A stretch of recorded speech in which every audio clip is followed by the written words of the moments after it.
Hi, Old Man Vapor here. Welcome to making your own PWM board. It's not as hard as you would first imagine. Right, now, when you get my little kit, you get your board, you get lots of baggies, and each one, right, has written on it what it is. So, if this would focus, you could see. Right. So, one's got C1 0.15 NF, and on here it's got C1. So, you just basically put C1 where C1's supposed to go. Okay, now also you get a thing for desoldering, because there's some components which have got the contacts quite close together, and if you get them close together and you've got a little bit of solder in between, it's going to bugger the whole thing up. So it's very important to put your strongest glasses on, if you're old git like I am, and see if there's any solder in between. Even if you're a young chap, you're still going to have to get a magnifying glass because they're quite tiny. Okay, so you've got this desolder stuff. It's basically just a type of copper ribbon.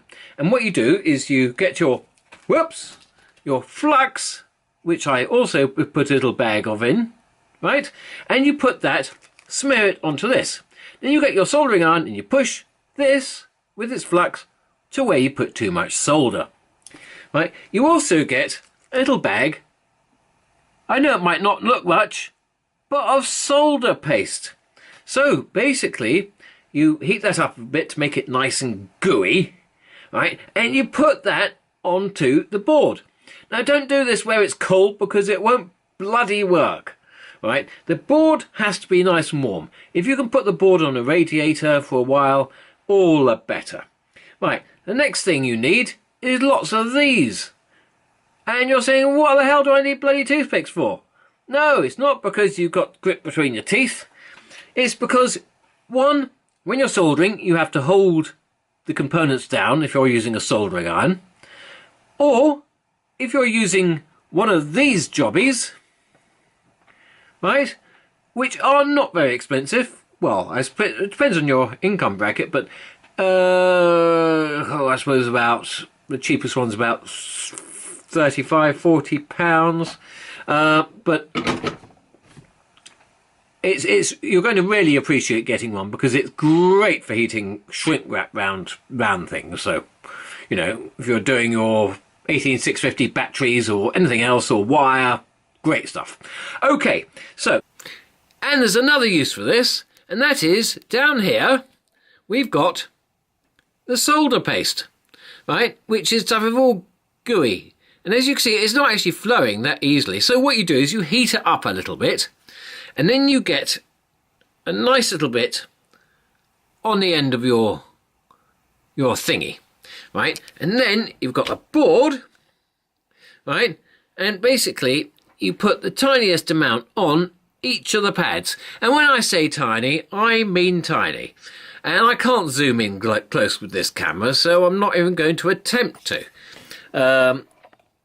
And also the light's all bad in here, so yes, not exactly the best. Hey, right, okay. Where am I? Oh, here I am. Right, okay, I'll hold it up. Right, as you can see, well, I haven't done these big pads, right, but the small pads have been done.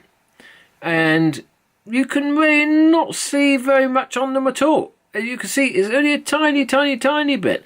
I'll try and zoom in on this on post-editing. No, sorry, post-production. Yeah, I'll get it right one day. So, there's only a tiny, it looks like there's hardly anything on there. And that's what you want. Otherwise, you'll be cleaning up forever and a day. Right, so, what you do is you get your... Now, let's have a look. We'll start with a resistor. So, let's... that will be our R1. So, get a little baggie saying R1. Yippee. Okay, so we take out this... And I'm going to edit this a bit shorter because otherwise you'll be forever looking at me trying to get these dreadful things out of the little baggies.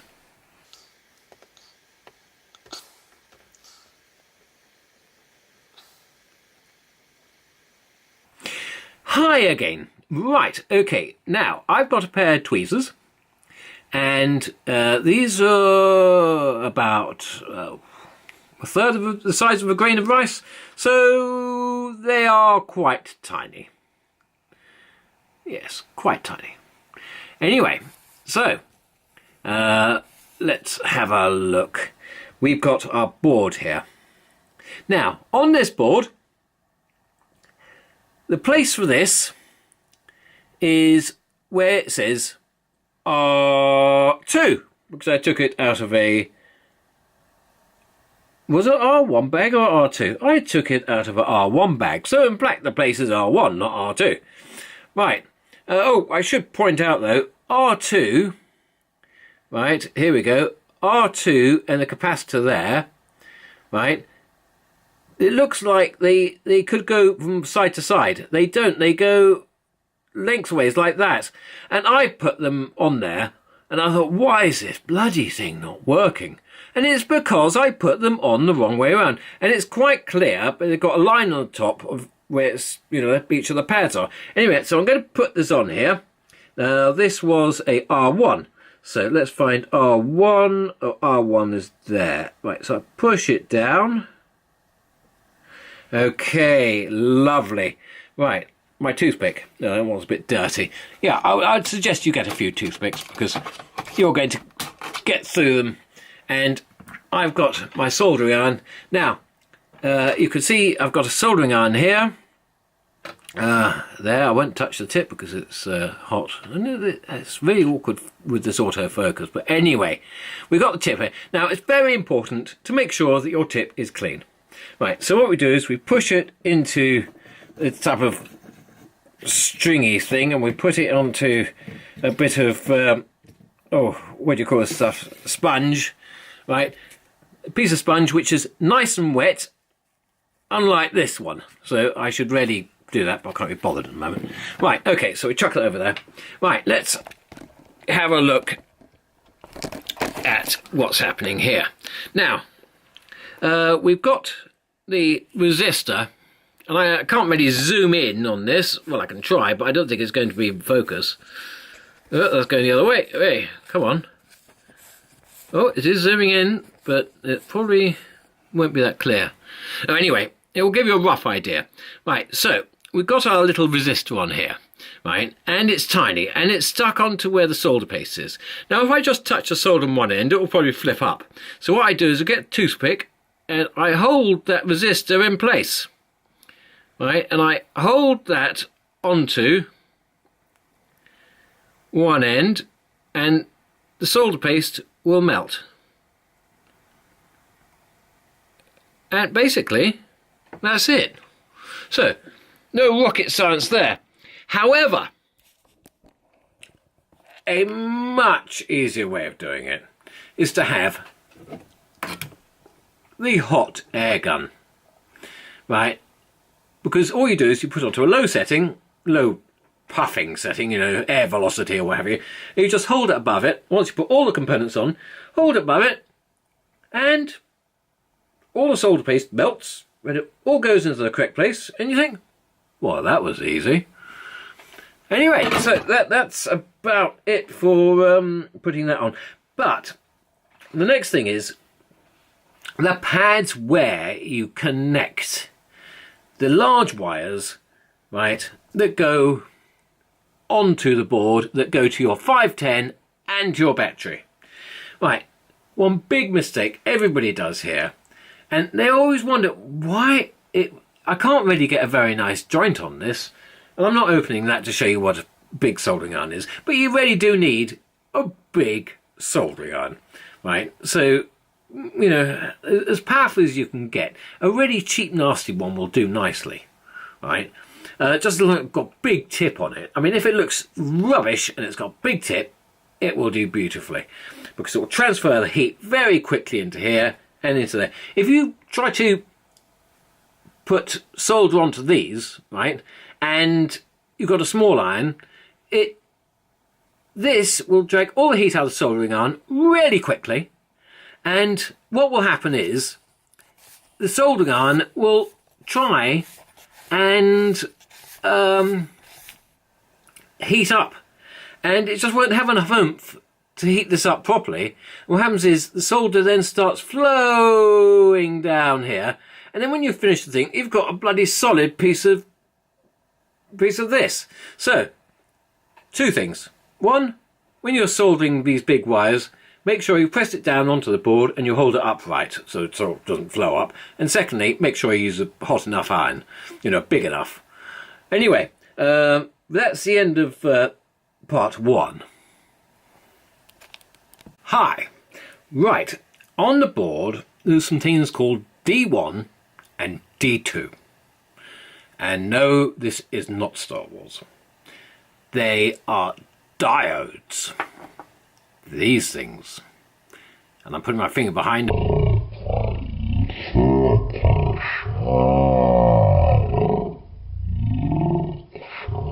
Okay, now these little diodes, okay, they're square and black, and they've got a line on one end of them. And it's very hard to see, but if you get these the wrong way round, nothing will work. And so, on the board, here, right, where on the other side down there, there's D1 and D2. And where those pads are, there's a circle at the end of each of those pads. Now that circle designates where the line's got to go. So just make sure you get that right. If you don't, it'll blow up. Right, okay, now we come to the thing called the 555. And that is what they call a timer, and that varies the pulse width. So that increases and decreases the voltage, basically. Now, that is a lovely little thing.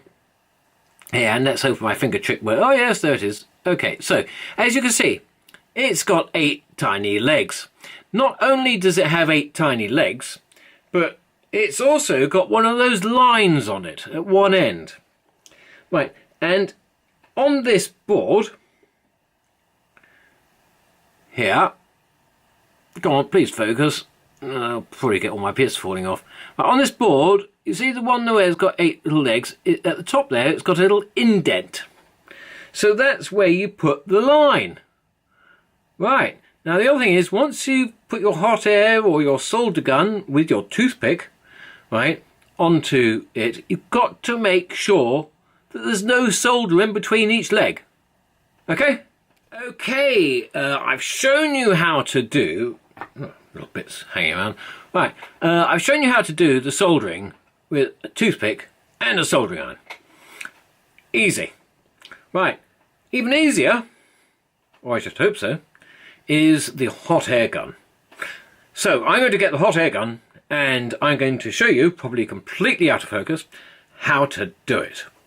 So let's pop this down towards the piece and we'll see if we can zoom in. Probably won't be able to because this camera isn't that amazing, or I probably will be able to, but it won't be in focus, which is one of those things. So it's focusing on my stomach. Oh, it's focused on the board. How's that for a bit of luck? Let's try a little bit more. Right, okay, so is that going to focus, or is it going to say, oh no, no, it's not going to do it. So right, I might as well zoom out and see if I can zoom in post-production. Right, okay, so I get my hot air gun out, and I've got this set on the minimum setting, and oh, you can just about see the tip. So if I tilt the camera up a bit, right, okay. So, yeah, oh, it's made the board out of focus. Oh, that's bloody typical, isn't it? Anyway, so we've got it working away there, and I'm playing it on the bits, and in my other hand, I've got my toothpick, because these things have a habit, right, of flying up, right? So I'm melting the solder. And it's quite satisfying when the solder melts and they move and they seem to gravitate into the correct place, which is really satisfying. Oh yes, how wonderful is that? Alright, so all those are done. Oh, this one at the end. And the 555 chip, and the capacitor at the top there. Right, yeah, that's all done. Right, so that was nice. Yeah, it's all done. I'm going to give that one a little bit more at the end. Or is that just reflection? No, it's just reflection. Excellent. So, right, so that board is all done. Ow! Yeah, don't pick it up once you've put it on the hot air gun, because it does tend... Ow! Sugar!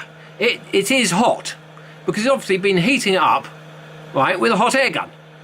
Right, I haven't put these big ones on because I've got something a little bit different planned for this board. But when you do put these on, okay, there's two of them, and they're the MOSFETs that transfer the power. Now you see, it's got a tiny little pad there and a long pad there. Right, that tiny little pad there, in between those two, you've got to make sure that there's no solder in between those two. Right, so you can put loads of solder on here if you wish, if you've got a hot air gun or soldering iron. And then, to clean it up, you can use some of that desoldering wire. Okay, good luck. Hi! Oh, right, let's better look at me. Oh, where am I? Oh, there I am. Okay, right, so, here we have the board again. Great. Here we have what they call a potentiometer pot. Right, you can get them like this as well, but see those little blue things with, yeah, okay. Right, so on the back of the board, there we go. You can't read it here, but I'll read it out to you. Let's have a look if I can read it. Pot 1 CCW, pot 2 wiper, pot 3 CW. So one's counterclockwise, one's clockwise, and one's wiper. Okay, so when you're looking at this, looking down on it, one's clockwise, one's counterclockwise. That's easy, isn't it? Right, so when you're looking at these things, right, they've got three legs. Three legs, right. When it's flat like that, and you've got one on its own, right, the one on its own at the top, that's the wiper. And then you look at clockwise and anti-clockwise, and then you either chuck it onto the board or you attach some wires, take them off, plonk that in somewhere, and Bob's your uncle. Oh, we've got to solder it to the board, obviously, or with the wires. Can't just...